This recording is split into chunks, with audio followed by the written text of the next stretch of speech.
સુરતના સચિન વિસ્તારમાં અજીબોગરીબ ઘટના સામે આવી છે। મહિલાએ 2 માસૂમ બાળકોને દૂધમાં ઝેર પીવડાવી પોતે પણ ઝેર ગટગટાવ્યું હતું, જેથી ત્રણેયને હાલ ગંભીર હાલતમાં સારવાર અર્થે નવી સિવિલ હોસ્પિટલ ખસેડવામાં આવ્યા છે, જ્યાં હાલ તબીબો દ્વારા સારવાર શરૂ કરવામાં આવી છે।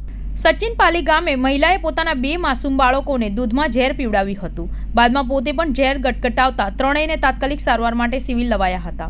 મહિલાના પાડોશીએ કહ્યું કે અન્નો નામની મહિલાના બીજા લગ્ન થયા હતા। બંને બાળકો પહેલા પતિના હતા, બીજો પતિ પણ મહિલાથી અલગ રહે છે। બંને બાળકોને ઝેર આપી આપઘાતનો પ્રયાસ કરવા અંગેનું કારણ હાલ અંગબંધ રહ્યું છે, જેથી પોલીસે હાલ આગળની તપાસ હાથ ધરી છે। જોકે મહિલાનો બીજો પતિ તેનાથી અલગ રહેતો હોવાથી બંને વચ્ચે ચાલતા અણબનાવ કે અન્ય કારણોસર પણ મહિલાએ વગ ધોણ્યું હોવાનું કહેવામાં આવી રહ્યું છે। મારું નામ doctor Ganesh Govekar, medical superintendent civil hospital Surat.